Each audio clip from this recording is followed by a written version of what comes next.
Being introduced to dance by his parents, Jonatan soon found Lindy Hop, which became a big part of his life.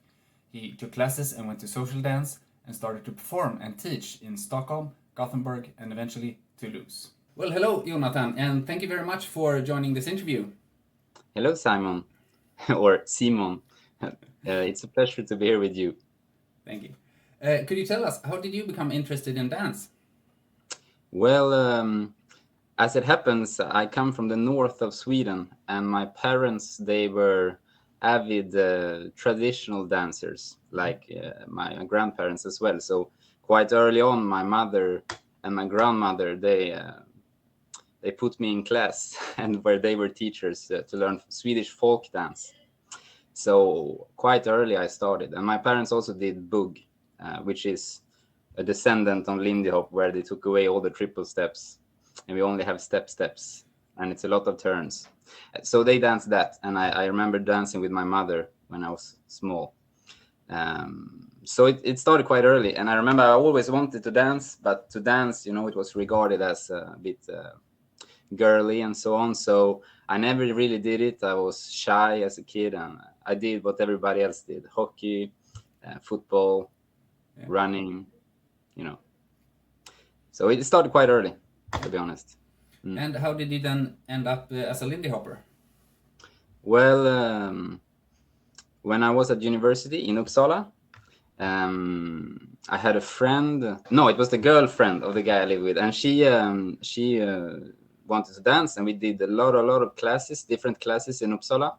Like there was a school in Uppsala, I don't remember the name, but where you could do tango, salsa, vals, many different dances. You bought like one card and you tried a lot. Yeah. And through them, I think in Uppsala, I had my first trial, like a weekend class or something like that, for Lindy Hop, for people who already dance, or was some like labeled something like that. And I think we did like a weekend of Lindy Hop. And I remember I saw a video of that when I was practicing with her, like in my bedroom, in like 1-2 square meters or something, and we are doing the swing outs, and I do it with the hips from salsa, and it looks really, really, really far away from Lindy Hop. But I think it was my first experience. That probably like 2008 or something like that. How come you started taking serious classes? Well, I'm not really sure that I understood that was called Lindy Hop at all. And then when I came to Stockholm, I started continue dancing like boogie and foxtrot. I went out dance nights and dance with people, and there was one girl who said, you have to try Lindy Hop.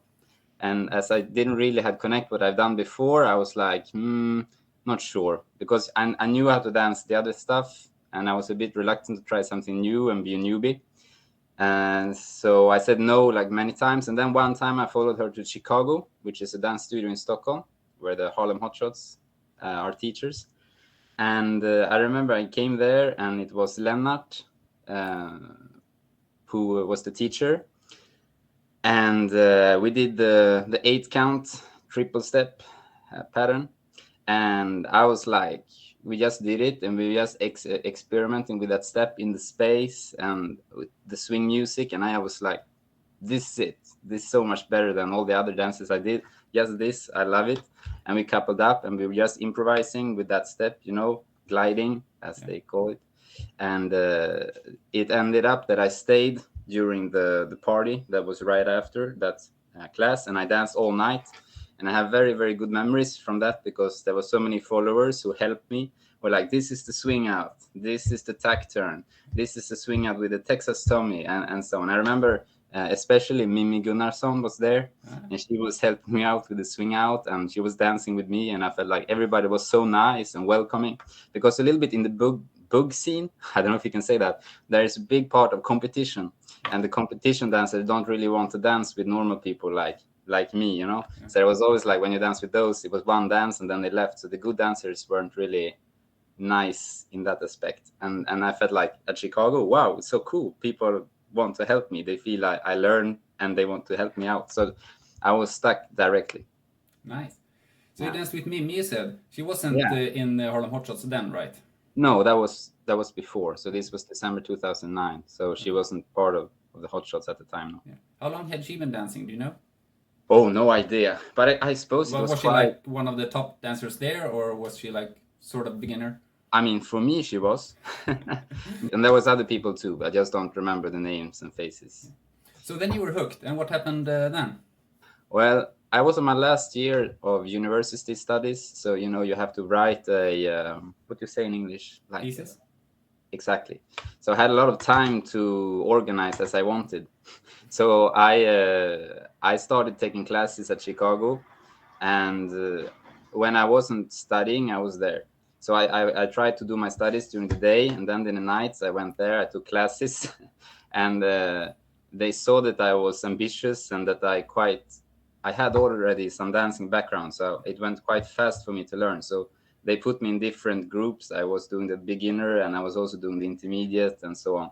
So I had a lot of input. And I remember I was like dancing alone in my bedroom, just trying out the things to remember. And I even kept a little diary where I was writing down patterns and steps. And this I looked in the little diary before I was going to dance, to like, I'm going to try to do this one. I'm going to try to do this one. Yeah. And yeah, I was really hooked. And it was so cool because Chicago, they had a little restaurant, who was occupied by a family that made food there.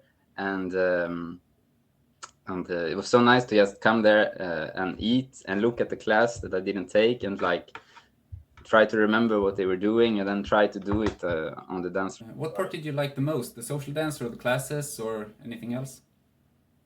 But most definitely the music, I think, because coming from the bug scene and like foxtrot scene, the music is quite horrible. It's pop music, which they may put a beat that is pretty strong so everybody can dance.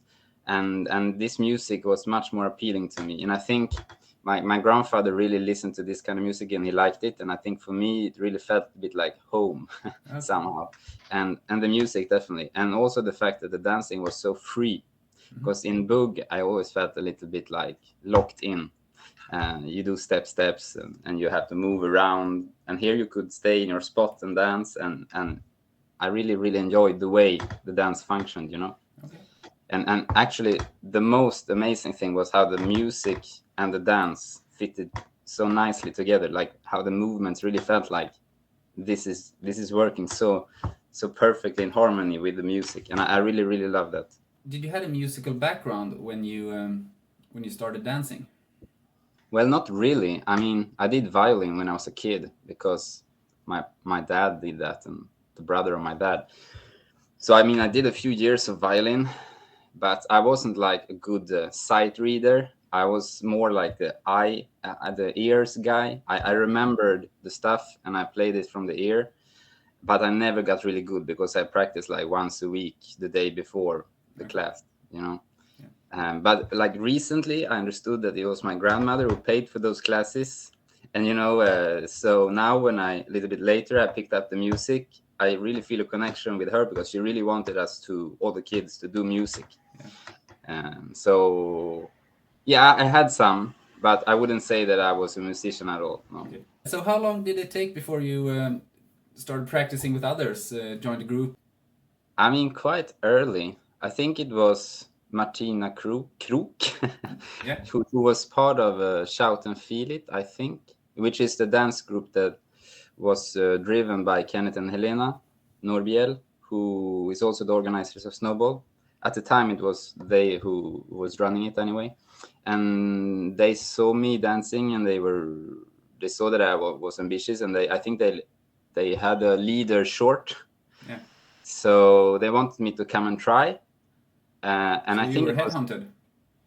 yeah, I don't know. Yeah, maybe one could say that. But I didn't understand it really how it was. So I went and asked a girl to follow me, a girl that I danced with a lot at the time, which was Victoria Karlström. Yeah. And so I went there with her, and I think it wasn't the deal. but it ended up that both of us were taking up, and we were both practicing with them. Okay.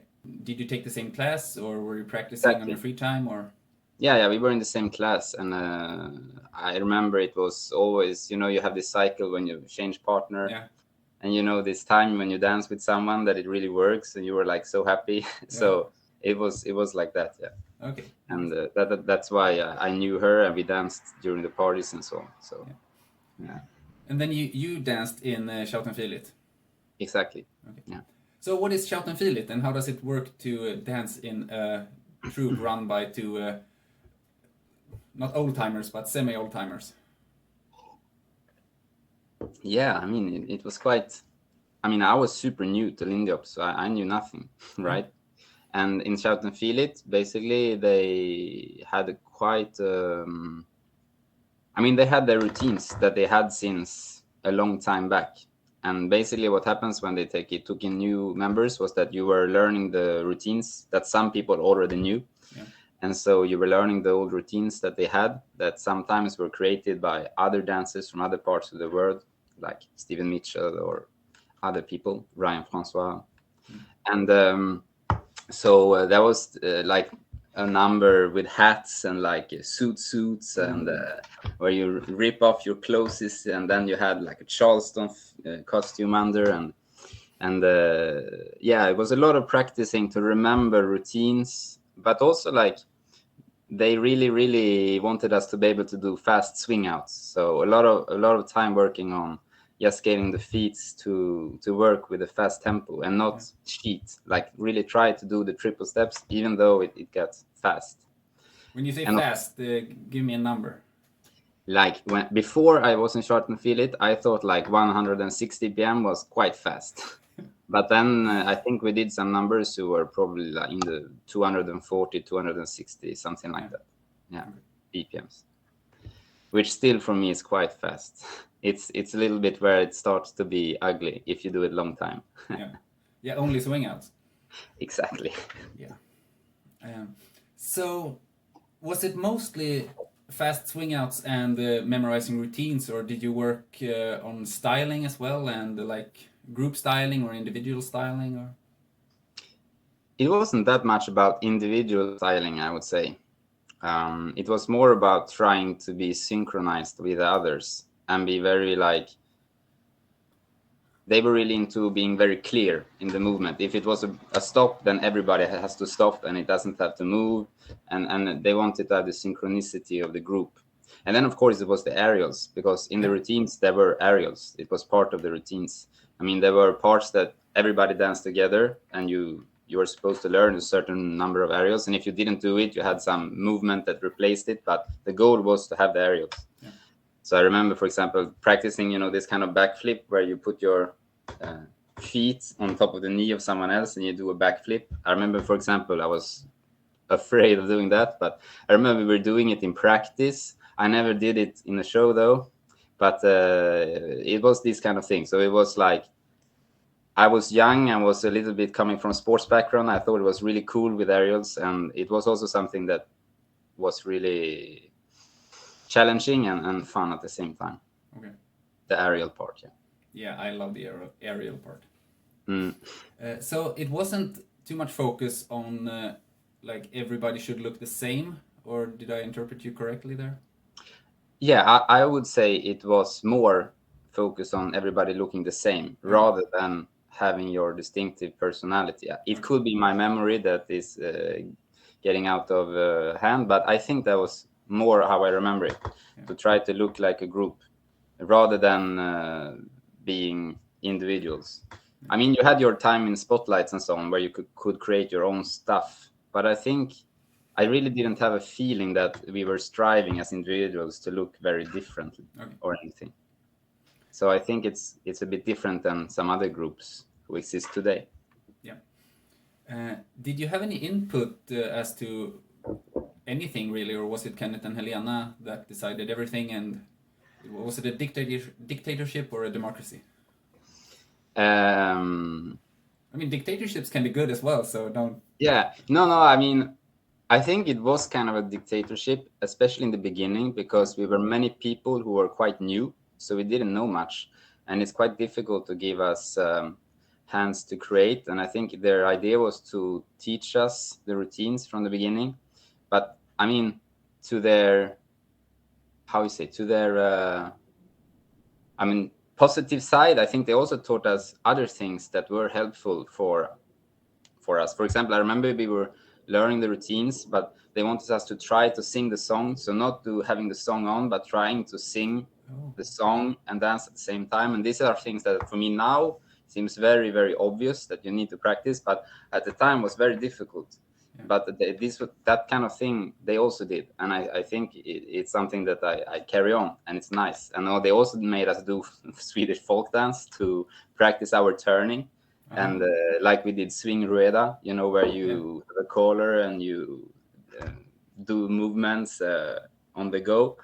And I think all of these things is things that I have in my backpack, and I'm thankful for it. Okay. And with time, when we had danced a bit, they put like, Jonatan, you create this chorus, and I remember we created some parts to new routines and stuff like this. Mm-hmm.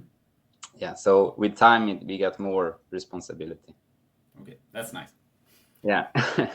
So what was the most fun things or interesting things you did with Shout and Feel It as a group?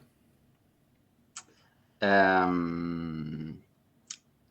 mean, for me personally, it was a lot about the people who were in the group. It was really nice people. I mean, I learned Olof Wik and Martina, Jimmy Segerlund, who is not really dancing anymore, but he's a dad in the south of Sweden. And Ida was there, Victoria, Freddie, Carl Boom, who dances as well. I guess he's also dad now. And that was really nice to get to know these people, And Jimmy also came from kind of sports background, so we had a lot together in the, we really like to work on something, like, and try to get better, and always do it a little bit too fast. But if we talk about things we did, so it was a lot. We always did like shows for companies, basically.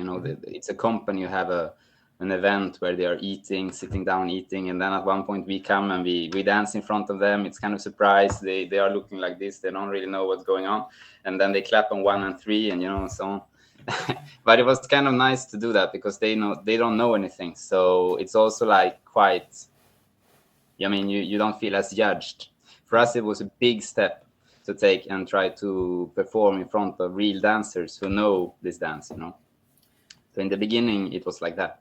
There was one thing. It was extremely strange, and it was like I don't know the reason, but it was kind of a party or something for I think one of the 10 richest guys in Sweden, and they had booked this place, and there was like I don't know how many people, like 300, 400 guests or something, like big, and it was really the elite, and we were there supposed to dance Charleston. So the girls had like short skirts, and we were in like vests, like bling Charleston, and the girls were dancing in the entrance, and we were dancing on podiums, like 2 meter high podiums, like 1 square meter, like this, dancing Charleston.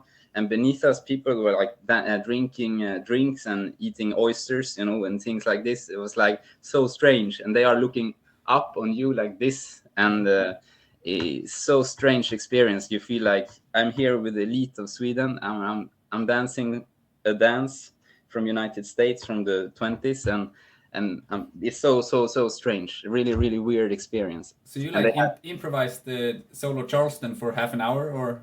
Yeah, or an hour or something like that. And it was really, tiring. Yeah. And I mean, I didn't have the level at all to do it, but I guess it went well because they didn't know shit. And there was a group who did locking and popping as well. And so during the dinner, there was different groups dancing, and we were one of them. I mean, I remember I didn't feel so cool next to the locking and popping group, but but now I remember we did one thing in television with Shout and Feel It. Okay. I totally forgot that. We actually were dancing at Bingolotto. Bingolotto. Such a small program. Yeah, exactly, right? So tell me about that. Yeah, I don't know how it came around, but they wanted us to dance during the show. Bingolotto is a Swedish program, like you have I don't know how we say, like a lottery ticket. Yeah, lottery tickets, but you have to do cross when numbers arrive, and if you get 5 in a row, you win something. And like they have like always an act with like someone singing, and we were dancing, and like my grandmother could see it. And this is live actually. So it was live music and live cameras. Yeah, it was live on television in Sweden. Yeah. and I don't think I really did all the shows, but I did some of them. Oh, But I remember it was recurring. Yeah, it was during the Bingolotto, you know. Okay. It was while so in between that people are doing, or actually I think it was while people are doing the ticket and they get the numbers. We were dancing like in the background or something, and in the end we were also dancing like when it was the goodbye for the show. Yeah, and and then on television it can look pretty big, right? But then when you're there, it's so small. It's like it's really fake, It looks like it's a big place, but actually it's not. And how many couples were you dancing? 3 or 4, I think. Okay. So we were not so many. Yeah, and it was such a crazy thing because they flew us there, and I mean, if I remember correctly, we were supposed to take the train, but there was a problem with the track because of sun. Sometimes it makes the rails being like this, and then we have to be rescheduled on the flight or something. And they did that, and we came down to Gothenburg because we were in Stockholm. And then we had a cab, like a party cab for us, with like lights and sounds and smoke that drove us there. And then we did the show, and then back the same night. So it was like in and out. Okay. But in the beginning, you also performed in front of dancers, or was it? No, because I think we weren't really ready. And I mean, one thing that we had as a goal was to try to do a number at Snowball. Yeah. Because obviously they organized it, and so there's a possibility to do it. But they didn't think we were ready. So did you ever get a chance to do it? Yeah, 2013 we did it with their routine Sing Sing.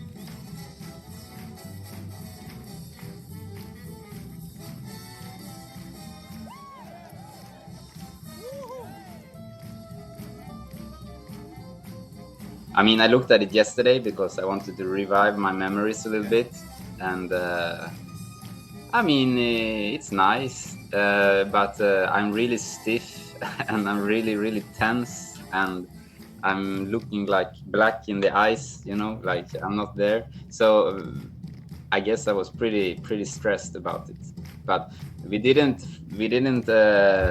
have too much trouble, and it worked. And there is some moments there that are quite creative, and I remember the ending part. I think I got maybe together with someone else that we created the ending or something like that. So it was not all created by them. They gave us some space because that was 2013. That was kind of coming to the end for me with the Shout and Feel It. Yeah. But finally we did one thing in front of dancers. Nice. But you hadn't, like, at Snowball, I mean, that's a huge event, a famous event.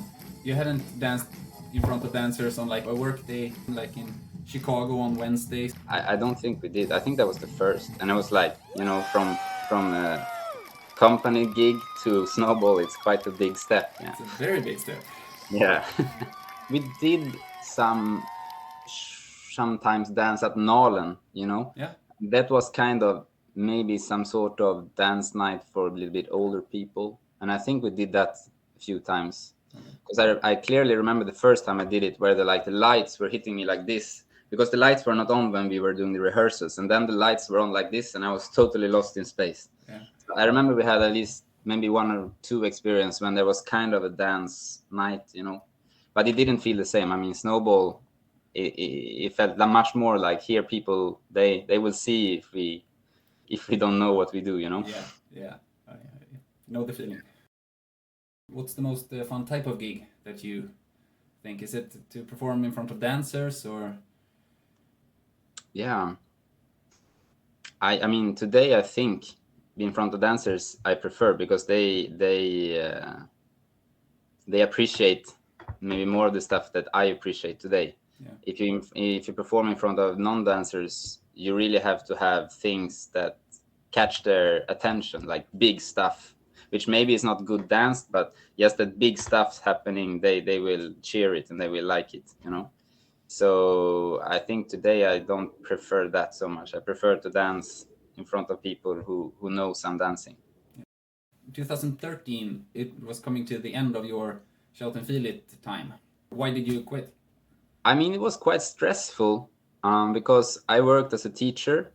I remember like quitting job, putting myself on the bus, eating a yogurt on the way to the practice. Then you do the practice. Then we went to social dance together, and it was like always 100%. And at one point, I think I started to feel that I was feeling that I was a bit locked in this learning old routines over and over again, because there comes new members, people quit, and you have to redo routines with them, and it felt a little bit like we were stuck.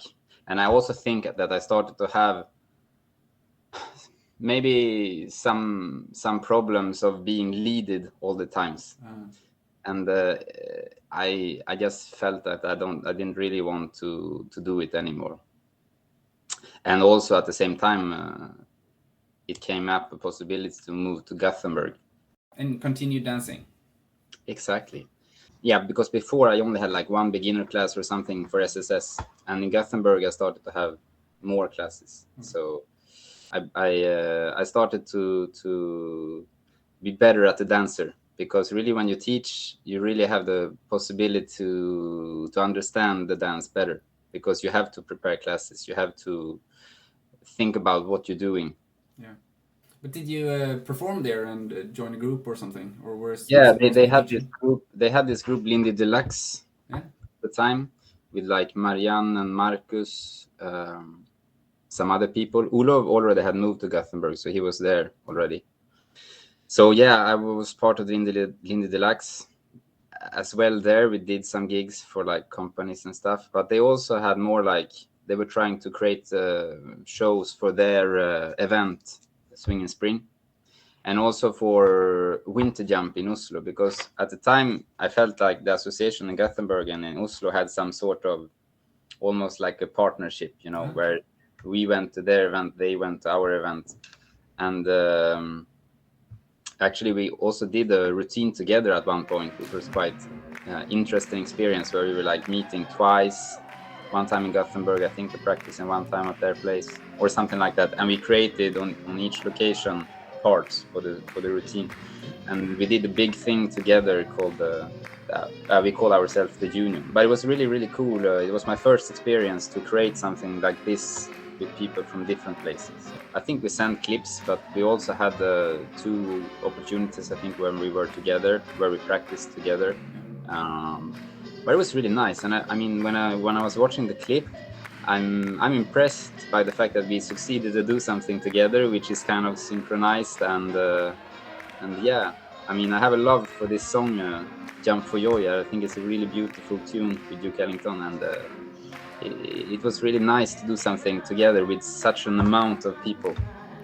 The beauty of this routine is the formations. It's not really maybe the dancing itself, but it is the formations. And it was many transitions that actually are pretty nice to watch.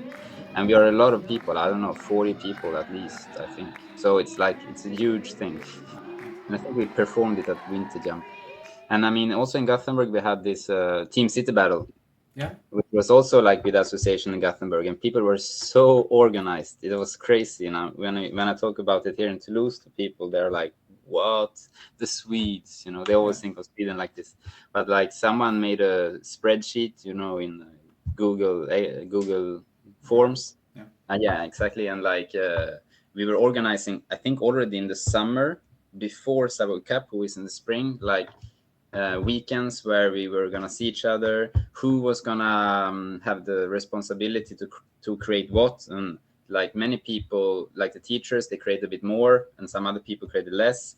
And then we had small parts, like maybe 4/8 or 8/8, and then we combined them how we wanted. And that meant, like, for the battle, then we could combine them differently to make things look new. But it was like a crazy organization, and that I'm really proud about, that worked. And I think I watched the videos yesterday, and the same thing. It's like, it's the formation and the group effect that is really cool, and the fact that people of different experience and different time of dancing are doing something together. Because I think if you have a smaller group, it's really important to look kind of the same if you want to have a good impression. But when it's a big thing, it's really cool to see that there's different mix levels, but it's very beautiful together. And yeah, that was a great experience. Actually, we were against Toulouse Yeah. in the first round, which was the city which I was supposed to move to later. Oh, you knew that at the time. Yeah, exactly, because this was the year when me and Anna, we started to dance together and started to create. So I knew that I was gonna move to Toulouse in the fall, Yeah. and this was in the spring. So yeah, I met my coming city from the city I was leaving, and yeah, we won. They had some good dancers, but I think we had more preparation, and it was more spectacular what we did as a group, even if they maybe had stronger dancers. But then we went against London. Yeah, London, and they had a super big team. I mean, we really expected to lose, but we finally won against them as well. And then we were against Seoul,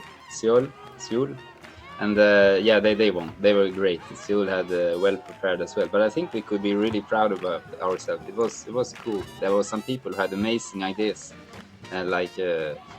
Everybody were hiding behind umbrellas, and then at one point they throw a girl up in the air and confetti exploded at the same time, and it was all in sync. It was pretty cool, actually, like unexpected things. Yeah. Which is not necessarily dance, but it's a good show. So then you moved to Toulouse. Thanks for watching part 1 of this interview. Please like and subscribe so you don't miss part 2, where Jonatan will talk about how he took the dancing full time in Toulouse. He will also talk about how he worked with dancers from all over the world to create routines and make everybody feel included in the process. He will also talk about what he thinks is important for teachers when teaching Lindy Hop, and we will also, of course, hear his thoughts on Troff.